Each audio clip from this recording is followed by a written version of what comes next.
लोग आज हम लोग गंगा में स्नान करके और यहाँ से वापस हो जाते हैं, लेकिन नहीं, आगे एक सुंदर सा जंगल दिखाई दे रही है, जिस जंगल का नाम है चंदनवन। ऐसा करो बहादुर, चलो हम लोग।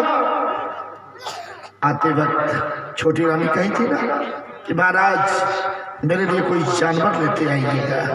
जी महाराज, है ना? ऐसा करो, चलो और जिंदा कोई जानवर पकड़ के हम लोग लेते चलूंगा। चलिए चलिए, है ना? आओ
किसी बरगद के छांव में बैठता हूं और तुम लोग शिकार ढूंढ लो।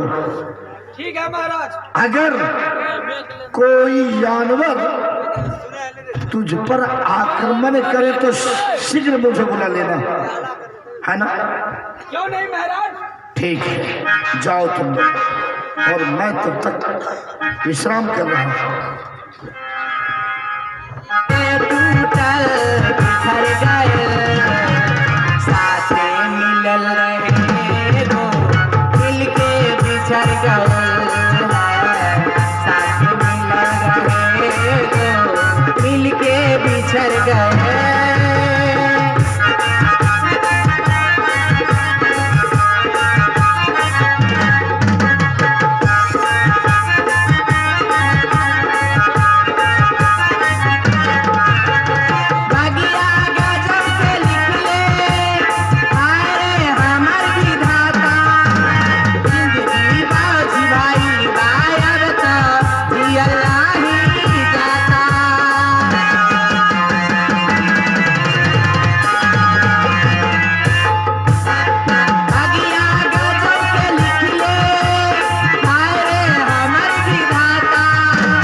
शिकवा सब कुछ गुजर गए।